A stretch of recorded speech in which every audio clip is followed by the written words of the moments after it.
নমস্কাৰ এই মুহূৰ্তত আহি পৰিছে ৰাতিপুৱাৰ কেইবাটাও বিগ ব্ৰেকিং নিউজ। আজি হৈছে 23 ডিচেম্বৰ। গোটেই অসম তথা ভাৰতৰ বিভিন্ন প্ৰান্তৰ পৰা যুগত হৈছে কেইবাটাও গুৰুত্বপূৰ্ণ খবৰ।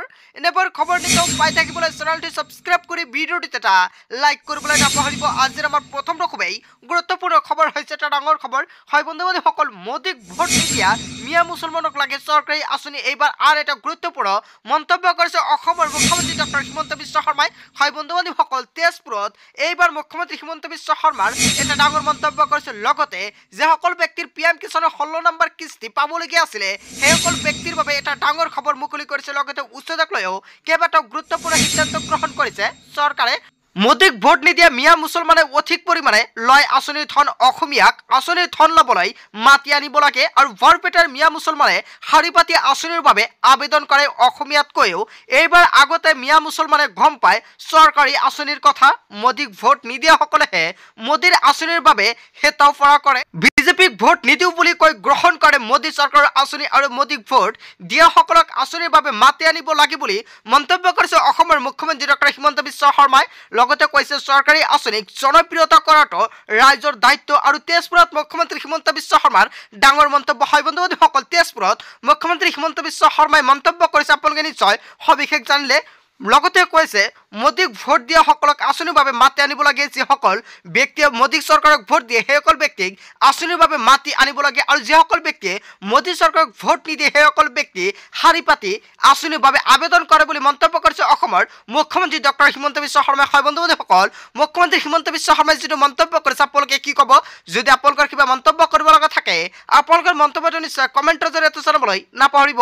তাৰপিছত অসমবাসী ৰাইজক জনাইছোঁ আমাৰ 2 নম্বৰটো খুবেই গুৰুত্বপূৰ্ণ খবৰ। লগতে ডাঙৰ খবৰ, অসমত কোভিড মাস্ক পৰিধান কৰা আহ্বান, কিয়নো অসমতো ধৰা পৰিছে কোভিডত আৰু ইয়াক লৈ ডাঙৰ এইবাৰ নিৰ্দেশনা প্ৰদান কৰিছে চৰকাৰে। মাস্ক পৰিধান কৰিব লাগিব, লগতে আপোনালোকৰ নিয়ম মানিব লাগিব। ক'ত এনেকুৱাকৈ ঘটনা সংঘটিত হৈছে সবিশেষ জানক ভিডিঅ'টোৰ জৰিয়তে। অসমতো ধৰা পৰিছে কোভিড ৰোগী, লগতে ছুইডেনৰ পৰা অহা ব্যক্তিৰ দেহত কোভিডৰ অৱস্থিতি আৰু কোভিডক লৈ সম্পূৰ্ণৰূপে সাজু হৈছে GMCH আৰু মাস্ক পৰিধান কৰাৰ আহ্বান জনালে GMCHৰ অধীক্ষক অভিজিত শৰ্মাই। হয় বন্ধু-বান্ধৱীসকল, লগতে ভিৰ এলেকালৈ গ'লে সকলোৱে পৰিধান কৰক মাস্ক আৰু মাস্কৰ লগতে কোভিড বিধিও মানি চলিবলৈ ক'লে অধীক্ষকগৰাকীয়ে। আৰু অসমতো ধৰা পৰিলে কোভিডৰ ৰোগী। হয় বন্ধু-বান্ধৱীসকল, অৱশেষত কোভিড অসমতো ধৰা পৰিছে আৰু আপোনাৰ কেইবাটাও নিয়ম মানিব লাগিব। নিশ্চয় আপোনালোকে কোভিড-19 সময়ত কি কি নিয়ম অৱলম্বন কৰিব লাগে আপোনালোকে নিশ্চয় জানিছিলে।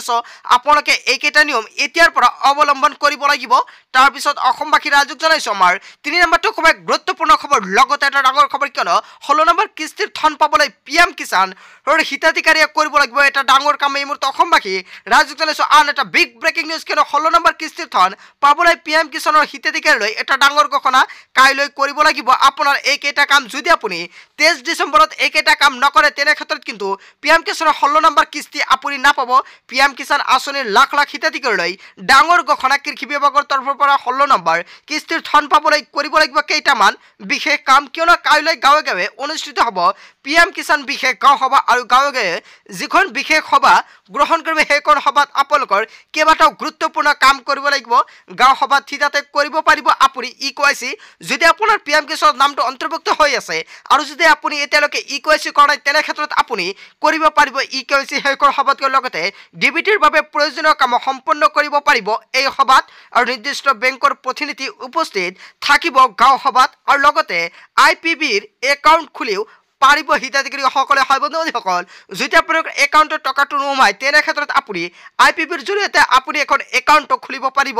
লগতে সেইখন একাউণ্টত কিন্তু পোনপটীয়াকৈ পিএম কিষাণৰ টকা সোমাব। যদি আপুনি 11 number, 10 number, 12 number, 13 number, 14 number, 15 number, 16 number কিস্তিও কিন্তু আপুনি লাভ কৰিব পাৰিব এইকেইটা কাম কৰাৰ পিছত। আৰু গাঁৱৰ সভালৈ আহোঁতে লগতে আপোনাৰ নিব লাগিব নিজৰ আধাৰ কাৰ্ডখন, লগতে কি কি নথি লাগিব পূৰ্বে ধন লাভ কৰা পাছবুকৰ লগত নিব লাগিব হিতাধিকাৰী। হয় বন্ধু-বান্ধৱীসকল, আপুনি আগতে যোনখন একাউণ্টত পিএম কিষাণৰ ধন লাভ কৰিছিলে সেইখন একাউণ্টও আপোনাৰ প্ৰয়োজন হ'ব। আৰু লগত নিব লাগিব আধাৰ সংলগ্ন মোবাইল নম্বৰ, ফোন, লগতে আপোনাৰ কৃষিভূমিৰ যাৱতীয় নথি পত্ৰ লগত নিব লাগিব। আৰু প্ৰতিখন জিলাত অনুষ্ঠিত হ'ব এই গাঁও সভা।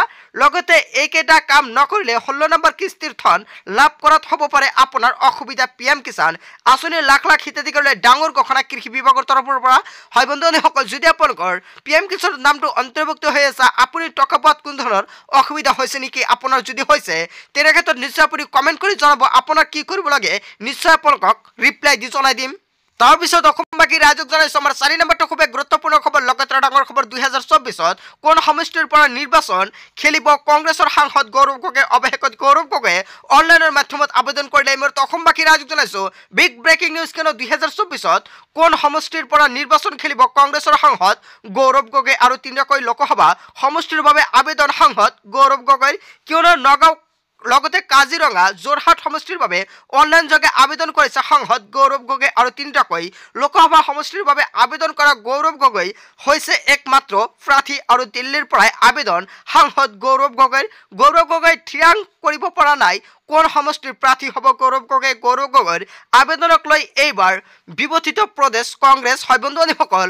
এতিয়া আপুনি কি ক'ব যদি আপোনালোকৰ ইয়াৰ বিষয়ত কিবা মন্তব্য কৰিব লগা থাকে আপোনালোকৰ মন্তব্যটো নিশ্চয় কমেণ্টৰ জৰিয়তে জনাবলৈ নাপাহৰিব তাৰপিছত অসমবাসী ৰাইজক জনাইছো আমাৰ 5 নম্বৰটো খুব গুৰুত্বপূৰ্ণ খবৰ লগতে ডাঙৰ খবৰ কিয়নো মুছলমান সন্তানৰ শিক্ষাৰ অধিকাৰ নাই নেকি মুখ্যমন্ত্ৰী হিমন্ত বিশ্ব শৰ্মাই এনেকুৱাকৈ এটা ডাঙৰ প্ৰশ্ন উত্থাপন কৰিছে হয় বন্ধুসকল মুখ্যমন্ত্ৰী হিমন্ত বিশ্ব শৰ্মাক অৱশেষত প্ৰশ্ন কৰিছে ছাত্ৰ ছাত্ৰীসকলে কৈছে মুছলমান সন্তানৰ শিক্ষাৰ অধিকাৰ নাই নেকি এনেকুৱাকৈ প্ৰশ্ন উত্থাপন কৰিছে অসমৰ মুখ্যমন্ত্ৰী ডক্টৰ হিমন্ত বিশ্ব শৰ্মালৈ কিয়নো মুছলমানৰ সন্তানৰ শিক্ষাৰ অধিকাৰ নাই নেকি মুখ্যমন্ত্ৰী হিমন্ত বিশ্ব শৰ্মাই জবাব দিয়ক মুছলমানৰ সন্তান আগবাঢ়িব নালাগে নেকি আৰু মেট্ৰিকৰ সময়ত এনেকুৱা কৰিলে কেনেকুৱাকৈ পৰিব ল'ৰা ছোৱালীয়ে কেৱল মুছলমান হোৱাৰ বাবে উচ্ছেদ চলোৱা হৈছে নেকি আৰু জাতিক লৈ উচ্ছেদ চলোৱা হৈছে নেকি এনেকুৱাকৈ কেইবাটাও গুৰুত্বপূৰ্ণ প্ৰশ্ন কৰিছে আৰু মুছলমানৰ সন্তান পঢ়া শুনা কৰি আগবাঢ়িব নালাগে নেকি কিয়নো যেতিয়াই মেট্ৰিক পৰীক্ষা হয় তেতিয়াই উচ্ছেদ অভিযান চলাই বুলি মন্তব্য কৰিছে ছাত্ৰ ছাত্ৰীসকলে লগতে